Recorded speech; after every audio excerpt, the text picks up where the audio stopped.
स्वागत है दोस्तों आपका अपने चैनल तृप्ति टॉक्स पर। और आज हम बात करने वाले हैं इंडियन बैंक्स के रिलेटेड एक बहुत बड़ी अपडेट के बारे में, जिसमें एक बहुत बड़ा चेंज हुआ है जिसे अमेंडमेंट कहते हैं।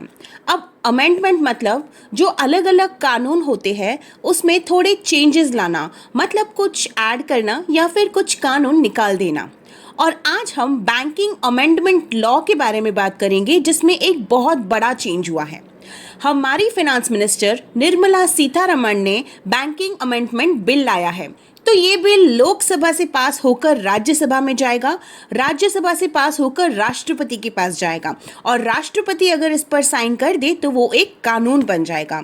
तो ये बैंकिंग अमेंडमेंट बिल लोकसभा में 3 दिसंबर 2024 को पास हो गया है और इस बिल में फाइनेंस मिनिस्टर ने एक साथ कंबाइंड चेंजेस करवाए हैं और टोटल 19 अमेंडमेंट्स हुए हैं, मतलब 19 बिल्स में कुछ न कुछ चेंजेस हुए हैं। ये बिल एक्चुअली अगस्त 2024 में इंट्रोड्यूस किया गया था और अब ये 3 दिसंबर 2024 के दिन पास हो गया है।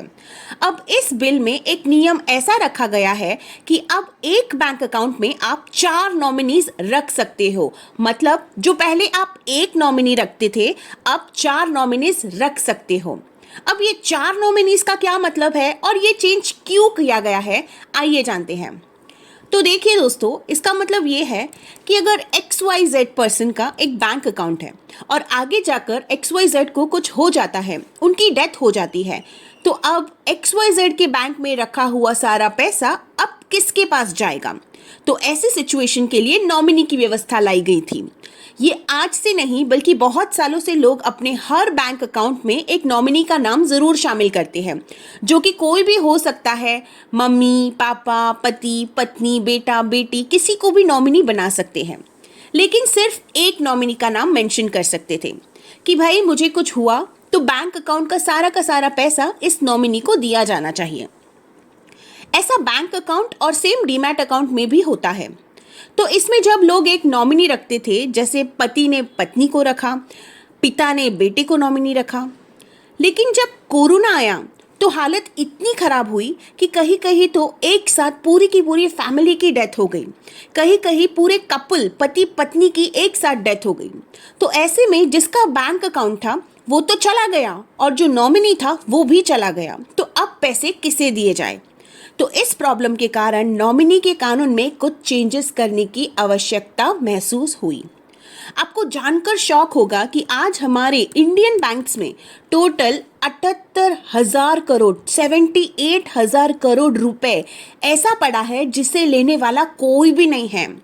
जी हाँ, वो पूरा का पूरा पैसा अनक्लेम्ड है, कोई क्लेम करने आया ही नहीं, क्योंकि अकाउंट होल्डर तो मर गया और नॉमिनीज की भी डेथ हो गई, या फिर नॉमिनी को पता ही नहीं कि मैं नॉमिनी हूं तो वो क्लेम करने भी नहीं गया। तो अभी वो पैसा बैंक में ही पड़ा है।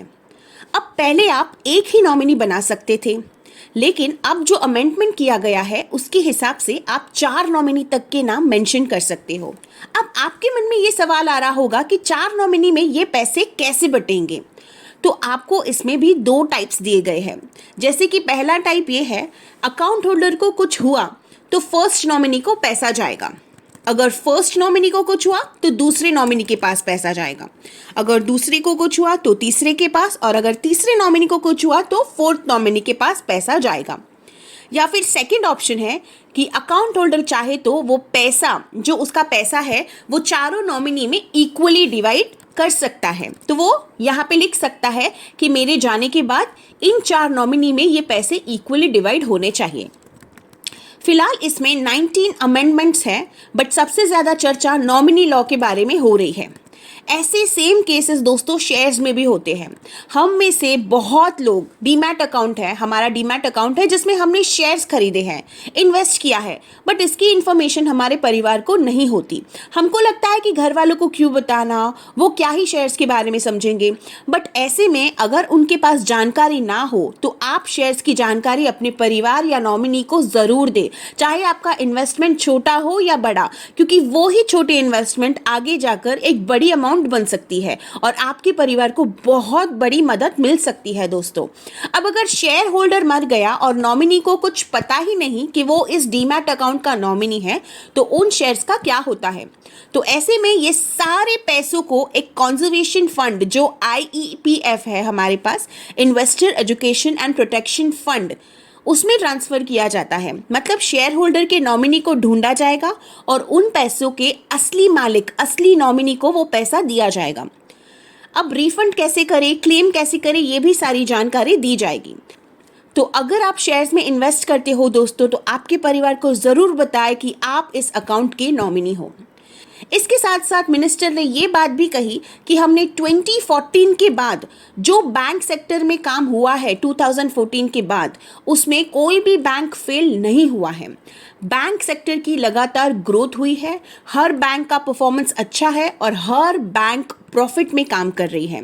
इसके साथ साथ बैंक्स ने अपनी ब्रांचेस भी एक्सपांड की है रूरल और अर्बन एरियाज में।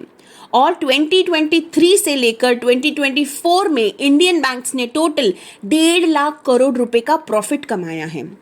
बैंकिंग सेक्टर से रिलेटेड बहुत अच्छी न्यूज़ आई है और मुझे पर्सनली जो अमेंडमेंट हुआ है नॉमिनीज को लेकर, वो काफ़ी अच्छा लगा है। आपकी क्या राय है बैंकिंग अमेंडमेंट बिल को लेकर? हमें कमेंट सेक्शन में ज़रूर बताएं और वीडियो अच्छी लगी हो तो चैनल को सब्सक्राइब ज़रूर करिए। धन्यवाद।